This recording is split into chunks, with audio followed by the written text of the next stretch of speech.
em Mateus capítulo 5, versículo 13, que é uma sequência da nossa leitura do Evangelho de Mateus. Nós já estamos desde o ano passado lendo Mateus e agora que chegamos em Mateus capítulo 1, versículo 5, e vamos continuar esta leitura. Tenha aquilo em mente. Cada um dos evangelistas, dos evangelhos da Bíblia, eles contam a história de Jesus de uma perspectiva. Eu vou ficar repetindo isso aqui até todo mundo pegar, fixar bem isso na sua mente. Mateus fala de Jesus como o quê? Alguém lembra? O rei de Israel. Mateus apresenta Jesus como o rei de Israel. A mensagem de Mateus é: o rei chegou e ele veio para estabelecer o reino de Deus. Inclusive no capítulo 1, ele diz o rei prometido a Davi. Ele divide a genealogia de Jesus em 4 etapas, e uma das etapas é a partir da dinastia de Davi. A outra etapa é quando a dinastia de Davi encerra com o exílio, e agora apresenta Jesus no final da genealogia e diz: o rei prometido a Davi chegou.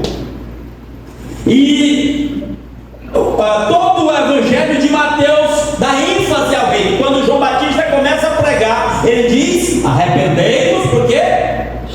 Porque é chegado o reino dos céus. Depois Jesus começa a pregar, está lá em Mateus 4,17. E aí Mateus diz: Jesus começou a pregar dizendo: arrependei-vos, porque é chegado o reino dos céus.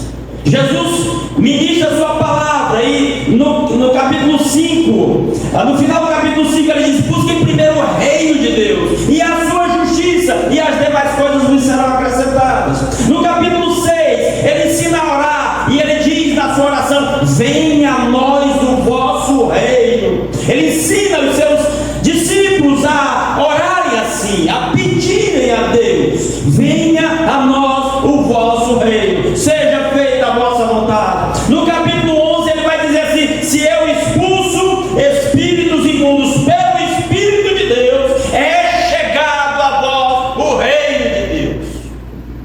E no final, para fechar o evangelho de Mateus, Jesus ressuscitado, se despedindo dos discípulos, ele diz: toda autoridade me foi dada no céu e na terra, portanto vão. É a autoridade do rei que é declarada, e a ordem do rei que é dada para os seus súditos espalharem o seu reino entre todas as nações. E aqui estamos nós. Esse é Mateus. E agora, como eu disse no domingo passado, lendo o capítulo 5, dos capítulos 5, 6 e 7, sugiro, se você quiser, releia esse texto. Sei que a maioria dos irmãos já leu e releu e já ouviu mensagens sobre esse texto muitas vezes, mas releia Mateus capítulos 5, 6 e 7. Muitos estudiosos chamam esse texto de a constituição do reino. E uma das palavras mais fortes que eu encontro, duas são destaques, mas uma das palavras mais fortes que eu encontro nesse texto de Mateus capítulo 5 é Jesus dizendo: vocês ouviram o que foi dito lá atrás, mas eu estou dizendo assim. Vocês vão ver isso, a gente vai continuar a leitura e vai chegar nesses textos. Quando Jesus diz: vocês ouviram lá dizer assim, mas eu estou dizendo assim. Nós vamos chegar no capítulo 12 e lá Jesus vai dizer: eu sou o Senhor do sábado, eu sou maior do que o templo, eu sou maior do que Salomão, eu sou maior do que Jonas, eu sou o maior. Porque é o rei eterno, o rei soberano. Eu acho que somente Apocalipse exalta a grandeza de Jesus mais do que Mateus, dando ênfase ao rei. Uma hora a gente chega em Apocalipse, já lemos Apocalipse na pandemia, quem me acompanhou lá no YouTube, aqui está a ênfase no rei. E aí nos coloca primeiro como súditos do rei, e segundo como representantes desse rei. Nós estamos aqui em nome do rei. Todos nós, você, meu irmão, que creu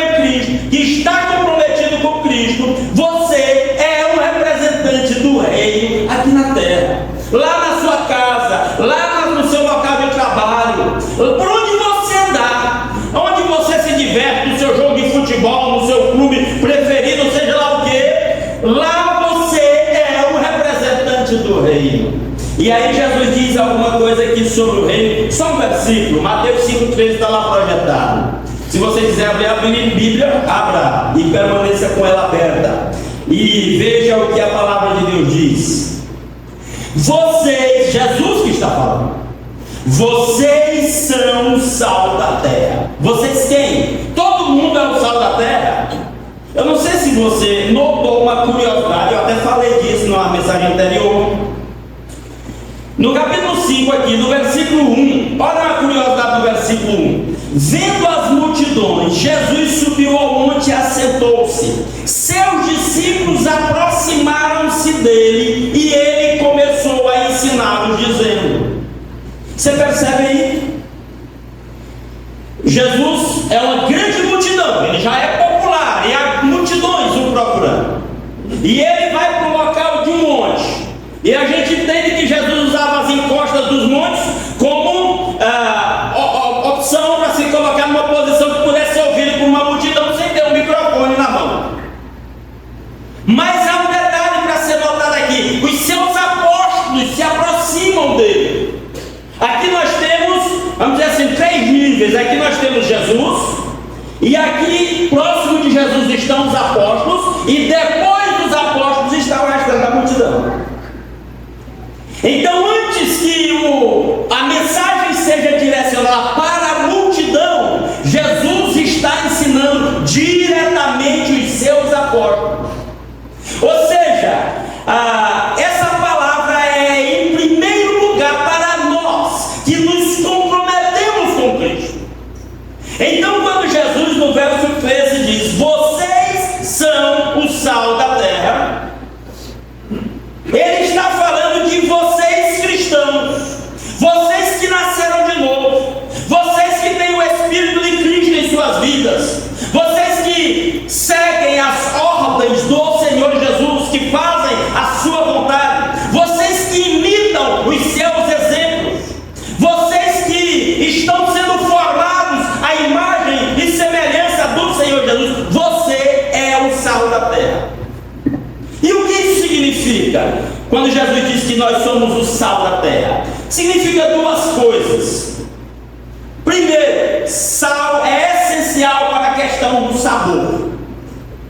A maioria das pessoas gostam do churrasco, não é verdade?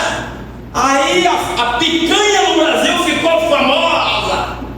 O Moisés hoje na lição disse que não come picanha todo dia, tá bem, senão o colesterol está lá em cima, né? Pois é. Você imagina uma picanha sem sal, para quem gosta da picanha? Você imagina um arroz sem sal? Esse arroz está maravilhoso. Ontem eu estava celebrando 34 anos com a minha senhora, 24 anos de casados. E o nosso dia ontem nós fizemos um dia especial. Ela decretou na noite de sexta-feira: amanhã nem mexe-se com panelas aqui nessa casa.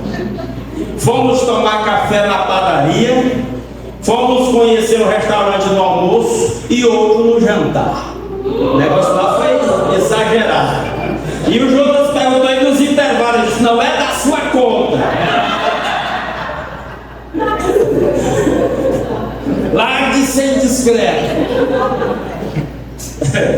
Então, mas o que eu quero dizer? Nós fomos almoçar no restaurante e nós pedimos um arroz que estava lá no cardápio, um arroz com alho frito lá. E que arrozinho especial! Agora imagina se aquele arroz não tivesse sal, ou se não tivesse sal no ponto certo. Você está entendendo? Pensa na picanha, pensa no sal, pensa em qualquer comida que leve sal, que seja necessário sal, e aquela comida, por mais gostosa que seja. Eu vi alguém, um vídeo, não sei, um escrito, um texto aí na rede social, falando que pode ser que quando a gente está comendo uma comida, a gente diz: mas essa comida está gostosa, digamos, esse arroz está gostoso, esse feijão está gostoso, essa carne está gostosa. E aí você elogia a carne, aí você elogia o arroz, ou o feijão, ou o que quer que seja. Ninguém vai dizer: que sal fantástico!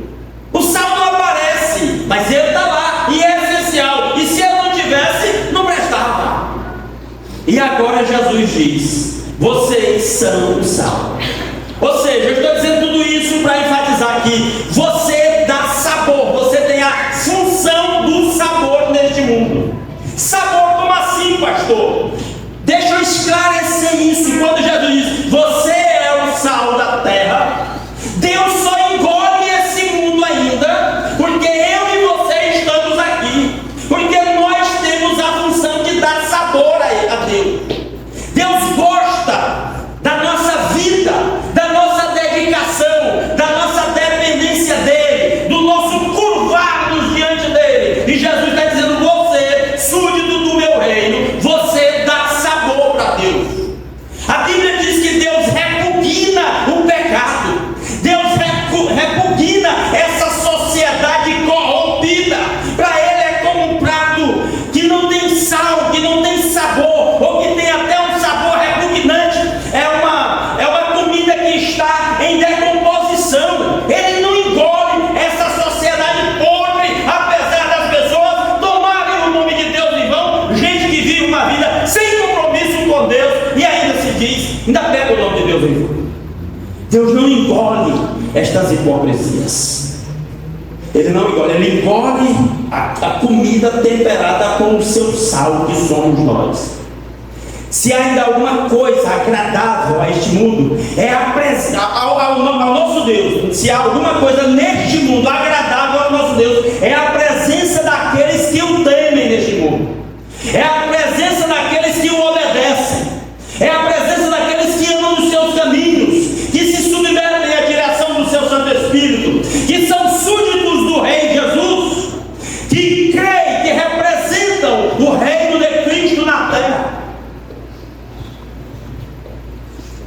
Deus, a Bíblia mostra vários personagens que Deus tinha grande prazer nestas personagens. Por exemplo, começa com Enoque, lá no início da Bíblia. Enoque viveu lá muitos anos, centenas de anos, e depois desapareceu. E a conclusão do autor bíblico é: aquele homem era um homem tão temente a Deus, que Deus o tomou para si. Ele era sal na sua geração, ele dava sabor a Deus. E é como se o autor bíblico estivesse dizendo assim: ele era tão saboroso que Deus o tomou para si. Ele quis aquilo, porque era bom demais.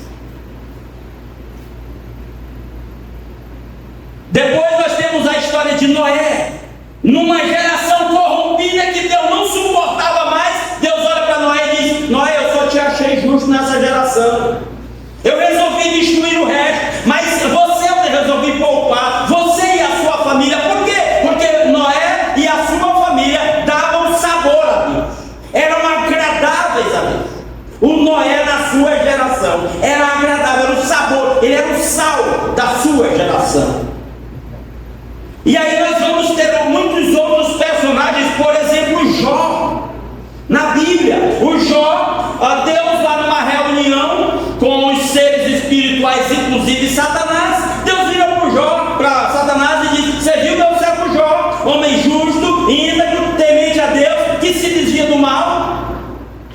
Ou o que Deus está dizendo para Satanás? É o meu sal, é o que me dá sabor nessa geração corrompida. E aí tem toda aquela luta que Jó passa e aquelas tentações de Satanás sobre Jó. Por quê? Porque o Jó era o sal que dava sabor a Deus, que agradava a Deus. E eu vou citando esses exemplos, mas o exemplo por excelência, neste caso, é Cristo. É de Cristo que se diz, que nós já lemos aqui mesmo em Mateus capítulo 3, após o batismo de Jesus, o que acontece? Jesus sai da água, João Batista o batizou, ele saiu da água, e aí os céus se abriram, e houve uma visão excepcional. Veio o Espírito de Deus descendo na forma de uma pomba, pousa sobre Jesus, e uma voz altível do céu diz o quê? Este é o meu filho amado, que me dá grande prazer. Algumas Bíblias que dizem que me compraz, é sinônimo de que me dá muita alegria, que me dá muito prazer, que me dá muita satisfação. É Deus dizendo assim: esse é o meu filho que me dá sabor, que dá sabor à minha vida, que me agrada, é o sabor que me agrada, ele é o sal que me agrada. E agora o Senhor Jesus, e esse episódio dessa voz do céu aconteceu em outro episódio, lá no Evangelho, escrito no Evangelho de João, que não foi do batismo, onde mais uma vez Deus tornou a dizer: este é o meu filho amado, que me dá muito prazer, ouçam-no. Jesus é o sal por excelência, Jesus é o que dá sabor verdadeiro para Deus. E agora Jesus está dizendo que todos aqueles que se comprometem com Ele, que se submetem a Ele, que nele creem, também recebem dele este sabor e se tornam palatáveis para Deus. Isso é fantástico. É saber que Jesus nos colocou nessa posição de que nós humanos, com todas as nossas falhas, complexos, medos e tal, Deus olha para nós e vê em nós um sabor agradável, que Ele não acha no mundo, que Ele não acha no pecado lá, que lhe causa repugnância lá no mundo. Mas aí, quando nossa vida está entregue a Cristo, Deus tem prazer nisso. Isso era retratado lá no Velho Testamento, quando os sacrifícios eram oferecidos no altar. A Bíblia diz que quando aqueles animais eram oferecidos e a chama envolvia o animal morto, sacrificado, e aquela fumaça subia ao céu, era como se Deus e gostasse daquele cheiro, que é sinônimo de algo que é agradável a Deus, um sabor especial para Deus. As pessoas comiam parte de alguns sacrifícios como parte da oferta ao próprio Deus. Era como se estivesse ali jantando ou tendo uma refeição com a presença do próprio Deus. Jesus fala isso para a igreja de Laodicea em Apocalipse capítulo 3, verso 20, ele diz: eis que estou à porta e bato, se alguém ouvir a minha voz e abrir a porta, então eu entro em sua casa. Aí ele diz o quê? Cearei com ele e ele comigo. Jesus está dizendo: eu quero tomar uma refeição com você, eu quero degustar uma comida saborosa com você. Nós somos, Jesus está dizendo que você e eu, que cremos nele, que colocamos a nossa esperança nele, nós somos o sal da terra, que nós damos sabor para Jesus. Mas há uma segunda coisa, e a segunda coisa é que hoje nós temos os sistemas de conservação muito mais avançados, as tecnologias, os freezers, as geladeiras, para preservar as coisas. Naquela época não existia. E quem tinha a função de preservar, o que era muito utilizado para a preservação dos alimentos, por exemplo, era o sal.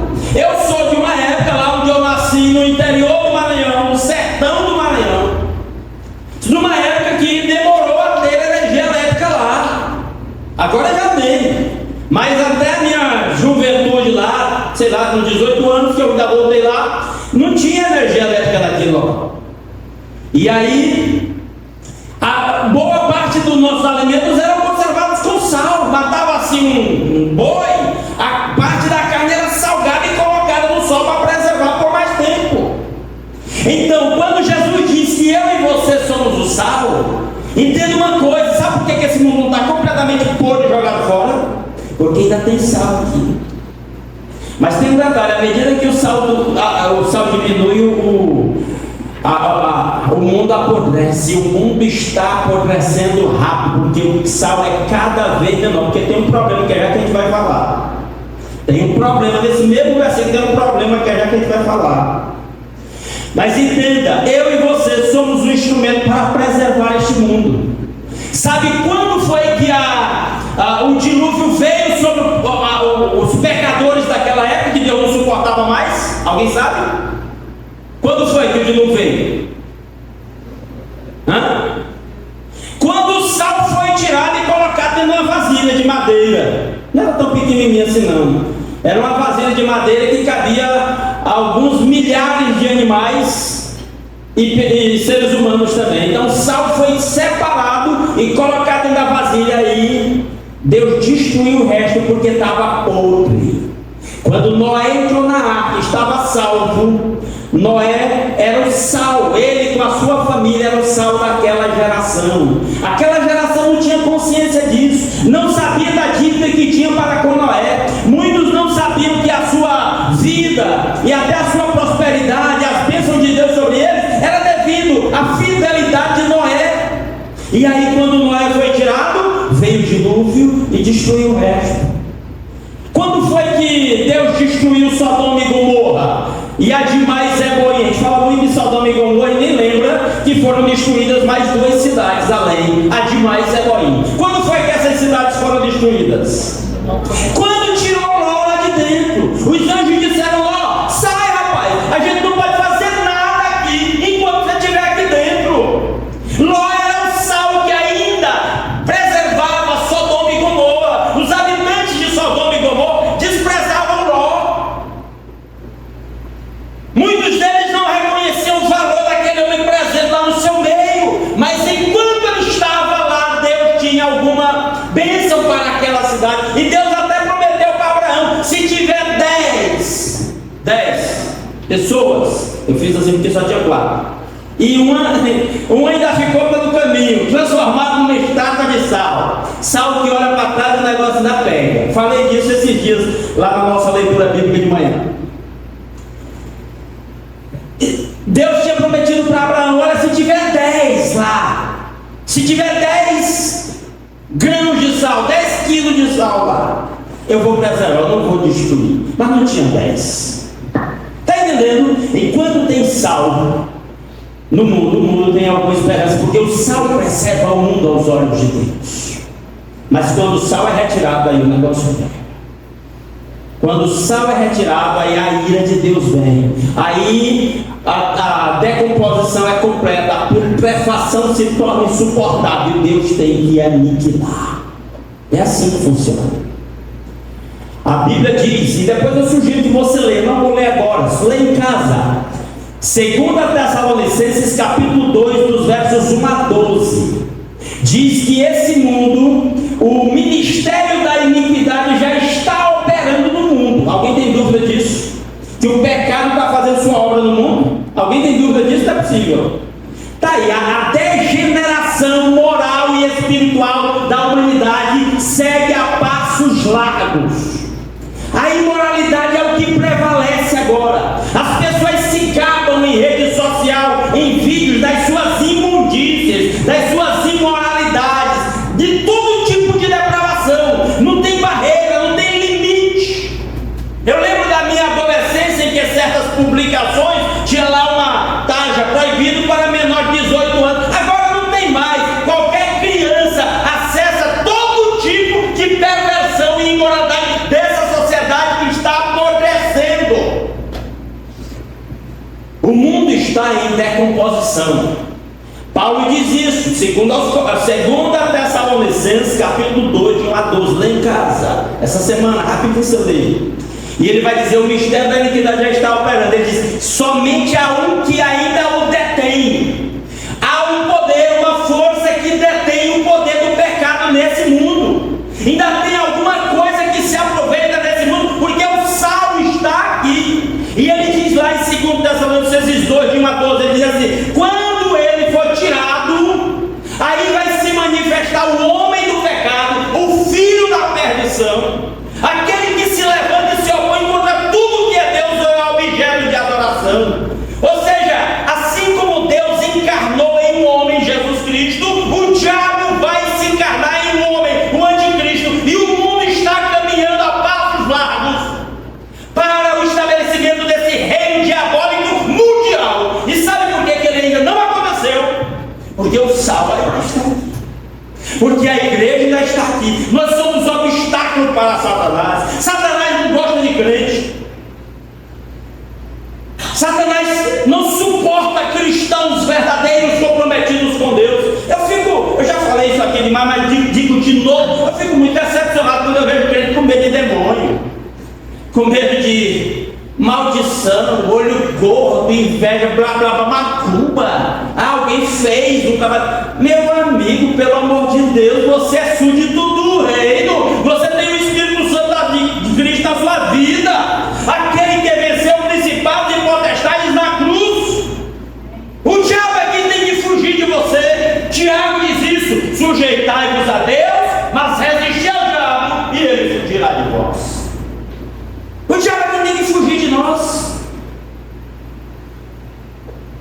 Não tem que ficar, a menos que você não se sujeite a Deus, porque a regra de Tiago é sujeitai-vos, pois, a Deus. Aí sim, aí você resiste ao diabo e o diabo caça fora. Quando chega um crente, eu lembro de uma experiência, me permita eu contar isso aqui. Eu era seminarista, estávamos estudando religiões e seitas, estudamos todo quanto era religião, como ela começou, quais eram suas doutrinas, onde ela é prevalecente, quantos milhares de fiéis dessas denominações existem em cada lugar do país do mundo. A gente estuda religiões e seitas, o nome da matéria. E a nossa professora de religiões e seitas nos passou um trabalho. A gente estava fazendo esse curso em Carolina, no Maranhão, uma cidade pequena, mas lá tem muito tipo de religião ali representada. E o trabalho era, nós íamos, a turma, e assistir o culto de cada uma religião que tinha lá em Carolina. Então nós, batistas, fomos assistir culto na Assembleia de Deus, fomos assistir missa na Igreja Católica, fomos assistir sessão de macumba lá, bater tambor, nós fomos assistir de tudo que tinha lá. Nós fomos na Congregação Cristã do Brasil, fomos na Igreja Adventista, fomos em cada uma das igrejas assistir um culto presencialmente, fazer anotações do que a gente estava observando lá e estudando em sala de aula. E um dos dias, eu me lembro, me parece que era uma terça-feira, nós éramos uma turma de mais ou menos 12 alunos e nós fomos para um centro espírita. Centro espírita kardecista, que eles chamam de mesa branca. Assisti uma sessão espírita, não avisamos que íamos não. E nós chegamos lá um pouco antes da hora de começar, entramos e era um local parecido com esse aqui, com bancos assim para a gente sentar, uma plataforma semelhante a essa, haviam cadeiras como essa, só que em volta da plataforma toda haviam cadeiras, não haviam instrumentos musicais, então cadeiras em volta, não tinha um púlpito, e no meio da plataforma havia uma grande mesa, longa mesa, não sei, ali cabia talvez umas 20 cadeiras em volta daquela mesa. E nós chegamos lá, as luzes normais estavam acesas, nós sentamos nos bancos lá, os 12 alunos e a professora, e as pessoas foram chegando, outras pessoas foram sentando nos bancos, outras pessoas foram subindo e sentando nas cadeiras que ficavam em volta da plataforma assim, e outras pessoas iam chegando e sentando nas cadeiras em volta da mesa. E em determinado momento eles anunciaram que iam começar, e eles desligaram as luzes normais e deixaram uma luz que ficava assim, uma espécie de uma penumbra. E aí eles ali começaram a se concentrar e fazer suas invocações. Daqui a pouco uma daquelas pessoas começou a falar com uma voz diferente. E era uma voz, uma fala agoniada de alguém que estava sofrendo. E ele ficava gemendo e meio querendo falar e não conseguia. E o pessoal em volta da mesa começou a perguntar alguma coisa e o espírito lá que estava falando na pessoa não conseguia dizer, não conseguia se comunicar, e eles tentaram, não deu nada. Daqui a pouco aquele espírito sumiu e a pessoa voltou ao normal. E aí eles continuaram lá no mesmo ritual. Daqui a pouco outra pessoa com a mesma voz e as mesmas atitudes, tentando falar alguma coisa e não conseguia, e gemia, e eles perguntavam alguma coisa e o espírito lá que incorporava a pessoa não conseguia dizer. Isso aconteceu umas 3 vezes com umas 3 pessoas diferentes que estavam em torno da mesa, sempre a mesma voz, sempre as mesmas tentativas, e não funcionava. Aí eles, na terceira vez, eles encerraram, acenderam as luzes e deram a reunião como encerrada, e nós fomos saindo. E quando nós estávamos lá na frente, a nossa professora disse: sabe por que eles não conseguiram? Porque nós estávamos lá. Volta lá e vê. Voltam lá para ver se eles não retomaram. E um voltou lá. E eles tinham retomado a sessão espírita. E eles não conseguiram. Sabe por quê? Porque o sal estava lá. Porque o sal estava lá. Eu poderia contar algumas experiências para vocês. De quando o sal chega, o demônio não suporta. De novo, leia em casa 2 Tessalonicenses 2, de 1 a 12. Paulo está dizendo lá que o diabo ainda não dominou esse mundo completamente. Ainda tem alguma coisa boa aqui, porque você, sal da terra, está aqui. Você, discípulo de Jesus, que ora pelos seus familiares, que ora pelos seus amigos, que ora pela sua igreja. Você é o sal da terra que dá sabor a Deus, e que faz diferença nesse mundo e que preserva este mundo. Você, meu irmão, você é o sal. Mas aí, para terminar, uma terceira coisa que eu vou dizer sobre esse versículo é o resto do versículo. O que ele diz? Mas tem mais, esse mais é triste. Mas se o sal perder o seu sabor, como restaurá-lo? Não seja um crente insosso. Não seja um crente insípido. Entenda seu papel de sal. Porque o que Jesus diz da pessoa que perde o seu sabor, o cristão que perde a sua alegria da salvação, o seu comprometimento com Deus, a sua alegria de orar, o cristão, o diabo vai fazer de tudo para que o ser humano não se renda a Cristo.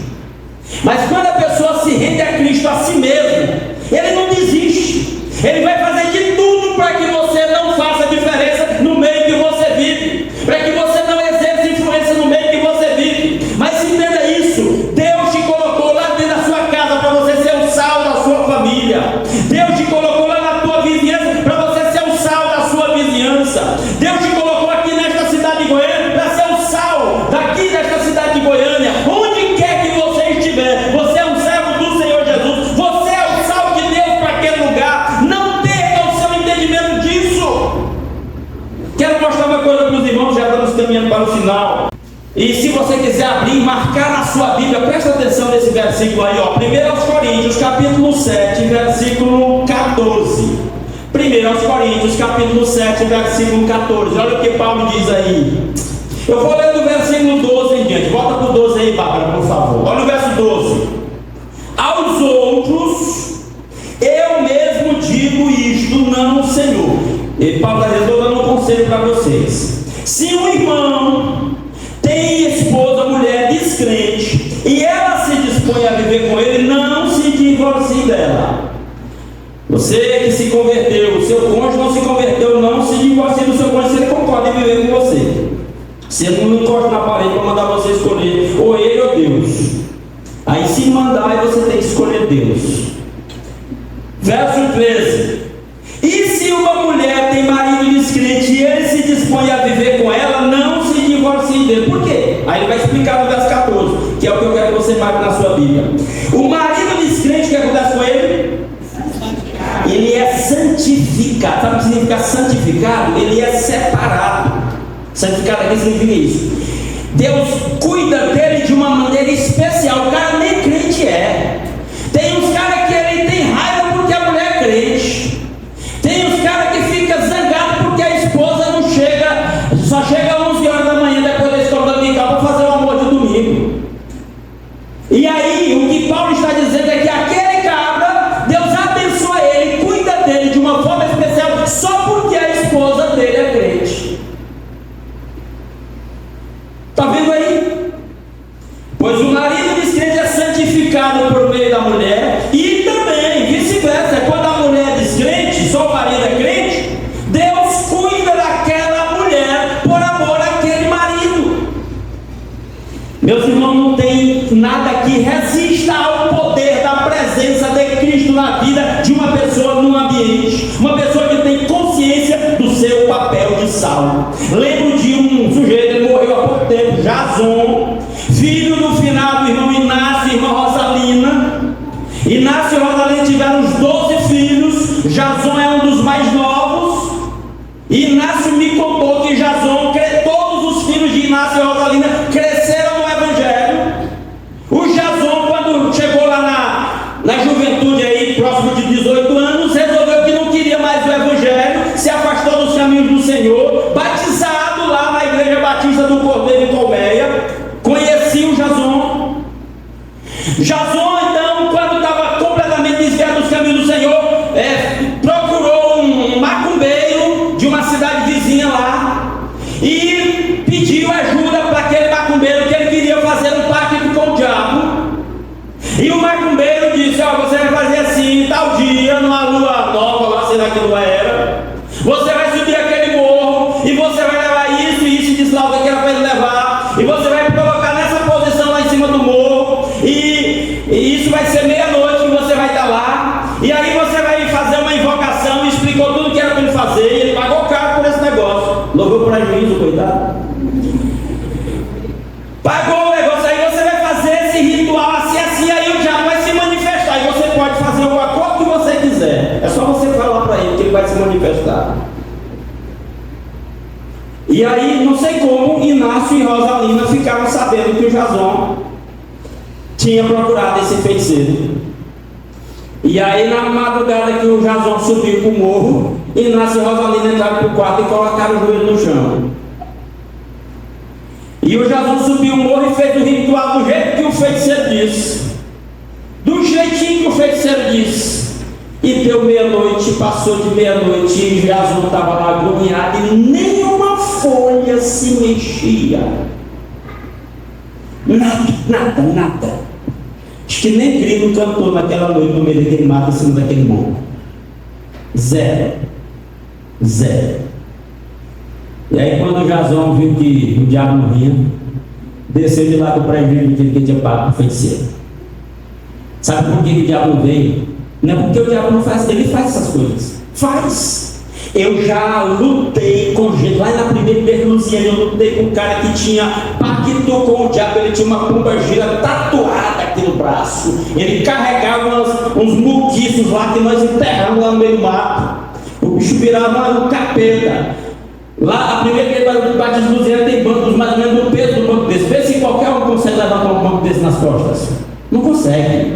Pois é, esse moleque lá com uns 15 anos, para 16, sei lá a idade ele tinha, magricelo, sei lá, ele era pouco mais do que o Silas ali, o Silas do irmão Silvano. Ele agarrou um banco desse no meio do clube, levantou e arriou no chão. Lá na primeira vez de Luziana, movido pelo poder do diabo, de Satanás, dos demônios no seu corpo. Se você acha, tem gente que isso não existe. Oh, coitado. Deus tem misericórdia de você, porque você não precisa que Deus libere o inimigo para vir na sua vida, porque se ele liberar, Jesus diz assim: Pedro já está me pedindo para ele te peneirar, mas eu intercedi por ti. E você lembra desse?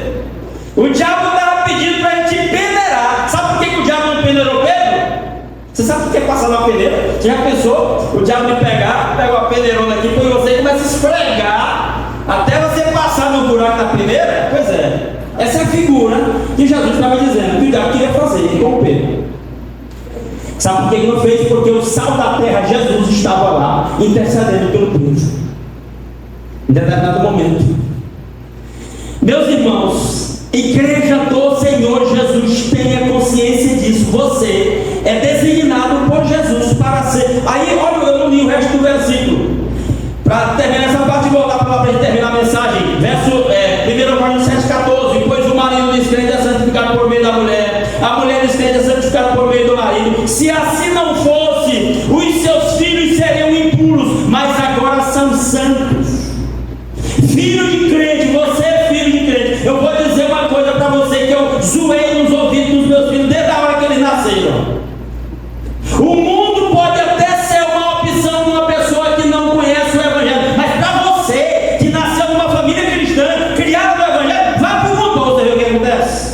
E sabe por que o diabo não fez a festa aqui? É simples, é isso que está revelado em 2 Tessalonicenses 2, de 1 a 12. Porque a igreja do Senhor Jesus está aqui. Sabe por que muita coisa não aconteceu em muitas famílias aí? Porque tem um membro da família cristão que está orando por aquela família e que faz diferença lá. Sabe por que Deus abençoou a casa de Potifar, mesmo ele sendo idólatra? Porque José era o sal que estava preservando aquela casa. Sabe por que Deus ainda preservou Sodoma e Gomorra durante algum tempo? Porque Ló e sua família estavam lá. Sabe por que Deus preservou a geração de Noé durante algum tempo? Porque a família de Noé estava lá. Mas na hora que cada coisa dessa foi tirada, aquilo se acabou. Você, sal da terra, está lá para fazer diferença. E aí Jesus termina a sua mensagem dizendo assim: mas se o sal se tornar insípido, mas se o sal perder o seu sabor, como restaurá-lo? Não deixes perder o seu sabor. Se você está se sentindo meio solto, eu lhe dou um conselho: se ajoelhe diante de Deus e peça perdão, se concede com Deus. E peça a Deus para fazer de você o sal lá dentro da sua casa. Porque ele diz que a pessoa que se torna sem sabor, olha o final do versículo, não servirá para nada. Não servirá para nada, exceto para ser jogado fora e pisado pelos homens. É triste a situação de alguém que despreza o dom de Deus. Não deixe perder o seu sabor. Ore, se for o caso, ore que nem Davi, desesperado: Pai, torna a dar-me a alegria da tua salvação. Contra ti somente pequei e fiz o que é mal diante dos teus olhos. Não retires de mim o teu Santo Espírito. Torna a dar-me a alegria da tua salvação. Tem cristão precisando orar assim para retomar a alegria de servir a Deus, a alegria de cultuar a Deus, de dedicar sua vida 100% a Deus, para ser o sal da terra, para fazer a diferença no lugar onde Deus o colocou. Porque a descrição no final do versículo, para a pessoa que perdeu o seu sabor cristão, é muito triste. Quantos cristãos, com razão, desprezados, porque não salvam o seu ambiente, não tem autoridade moral, não tem autoridade espiritual. É muito triste. Que Deus nos faça sal para Ele mesmo. Que nós tenhamos consciência, que nós buscamos a Deus: Senhor, eu quero ser o sal dentro da minha casa, eu quero ser o sal na minha vizinhança, eu quero ser o sal lá onde eu estiver, Senhor. Eu quero ser o sal, Senhor. Eu quero que o Senhor sinta o sabor do seu paladar da minha vida.